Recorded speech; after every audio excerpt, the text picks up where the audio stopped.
Tu aimeras le Seigneur ton Dieu de tout ton cœur, de toute ton âme et de tout ton esprit, et tu aimeras ton prochain comme toi-même.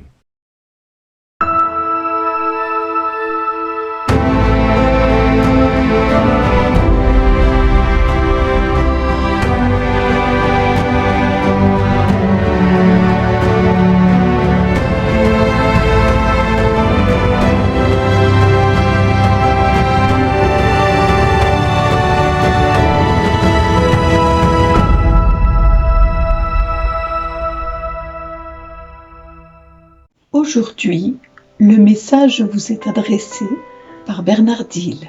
Bonjour les amis, aujourd'hui nous fêtons aussi dans l'église Sainte-Rose de Lima, qui est la sainte patronne de l'Amérique latine et également des Philippines. Nous souhaitons une bonne fête à toutes les roses. Comme un fait exprès, aujourd'hui l'église choisit un évangile qui parle d'amour, qui parle du premier et du second commandement que Jésus va citer à la suite de ce docteur de la loi, ce qui est docteur de la loi et qui connaît très bien la loi, mais qui va essayer d'éprouver Jésus sous forme d'hypocrisie, comme si lui ne connaissait pas la réponse, et il va demander à Jésus de se prononcer là-dessus. Et Jésus ne va pas se démonter, et il va citer le premier commandement de Dieu. Tu aimeras le Seigneur de ton Dieu de tout ton cœur, de toute ton âme et de tout ton esprit. Oui, c'est vrai, c'est très important et c'est le Shema Israël. Le Shema Israël qui déclare « Écoute, ô Seigneur, notre Dieu est l'unique Seigneur. Écoute, ô Israël, le Seigneur est l'unique Seigneur. » Eh bien, à travers ce Shema Israël, c'est une manière d'adorer Dieu, de s'exposer à l'amour de Dieu, de cette relation qui est avec Dieu. Et si nous disons que le Shema Israël et qu'on comprend cela, c'est aussi simple parce que Elohim, signifiant notre Dieu, veut dire aussi quelque part que l'homme reconnais, écoute, ô Israël, le Dieu qui est ton Dieu est le seul qui mérite ton adoration, qui mérite ta présence à ses côtés, qui mérite que tu t'intéresses à lui. Et souvent nous passons à côté de ce mystère qu'est le Shema Israël. C'est dans ce Shema Israël que l'Église aujourd'hui va devoir s'incarner et se déterminer. C'est dans ce Shema Israël que tous les Juifs eux-mêmes se déclarent comme étant fidèles à Dieu. Eh bien, nous, à notre tour, nous pouvons répondre présent à ce Shema Israël. Tu aimeras le Seigneur ton Dieu de tout ton cœur, de toute ton âme et de tout ton esprit. Mais nous pouvons y ajouter le deuxième commandement que Jésus va citer et qui lui est semblable. Tu aimeras ton prochain comme toi-même. Et cela, il va le dire à ce maître qui est rempli d'hypocrisie envers Jésus, qui veut le mettre mal par rapport à tous ses disciples, comme si celui-ci n'était pas capable de connaître le premier commandement. Eh bien, Jésus va lui poser une colle importante. Tu aimeras ton prochain comme toi-même. Ça veut dire tu es tellement imbu de toi-même, tellement fier de toi-même, que tu dois aimer ton prochain, c'est-à-dire moi et tous les disciples qui me suivent. Et quelque part, le maître de la loi est complètement, on va dire, désavoué publiquement devant tout cela, puisque Jésus va dire tout ce qu'il y a dans l'écriture, dans la loi et les prophètes dépend de ces deux commandements. Et là, j'aime profondément Jésus, qui va citer non seulement la loi et les prophètes, mais il dit que tout ce qu'il y a dans l'écriture se trouve dans ces deux commandements. Ce qui signifie que nous, chrétiens, aujourd'hui, nous devons aussi baser notre vie de tous les jours avec ces deux commandements, parce que tout ce qu'il y a dans l'écriture se trouve dans ces deux commandements, nous dit Jésus. Donc ça veut dire que nous devons le vivre au quotidien. Et je dirais qu'il n'y a pas d'amour, il n'y a pas d'amour qui soit donné, qui vienne de Dieu et qui soit à l'origine de Dieu. Tu te demandes peut-être pour quelle raison et de quelle façon ou dans quelle mesure il faut aimer Dieu. Eh bien moi je te réponds, la raison d'aimer Dieu, c'est Dieu lui-même. La façon et la mesure, c'est d'aimer sans façon ni mesure ton prochain, ton frère.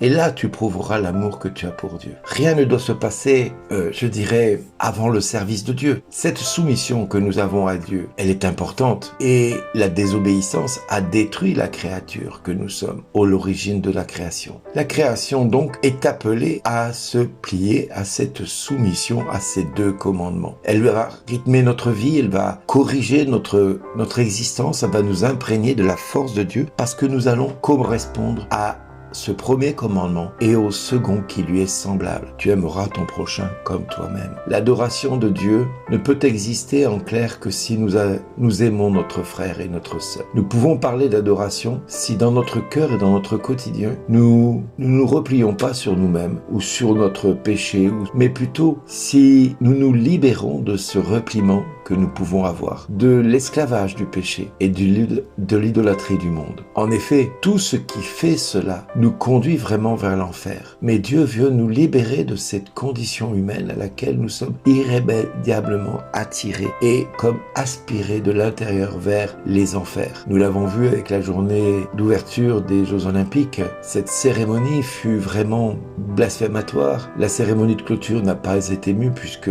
pour être, je dirais, au diapason un petit peu de l'humanité, pour ne pas être encore un scandale, 40% de la cérémonie a été supprimée pour ne pas choquer la population. Alors oui, nous pouvons aujourd'hui nous poser la question, qu'est-ce qu'il nous faut maintenant pour manifester au monde un monde chrétien, un monde rempli d'amour de Dieu et d'amour du prochain? Eh bien, il faut que les chrétiens se lèvent.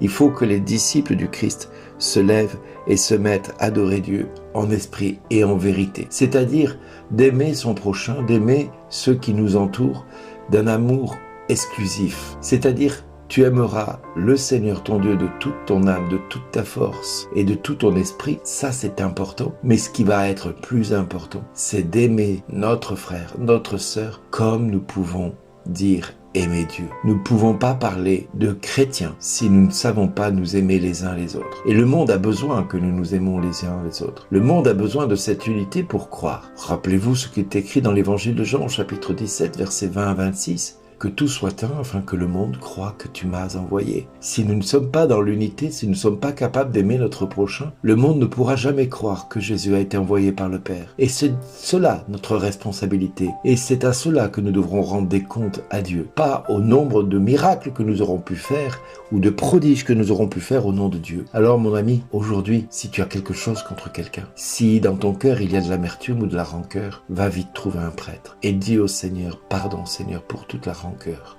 pour toute l'amertume que je peux avoir pour un tel ou pour une telle, et de tout ce que je peux penser contre lui ou contre elle. Parce que Seigneur, tu me demandes de l'aimer comme je t'aime. Je ne peux pas être dans une pensée hypocrite. L'amour que j'ai envers lui ou envers elle doit être un amour désintéressé et sans condition. C'est cela le véritable amour. Mon ami, aujourd'hui, plus que jamais, il est temps de nous repentir, car il vient le temps du jugement. Ce jugement commence par la maison de Dieu. Soyons tous et toutes attirés par la miséricorde. Soyons tous et toutes attirés par le premier commandement de Dieu qui se réalise dans le deuxième de notre quotidien. Alors Dieu pourra nous dire à chacun, merci d'exister.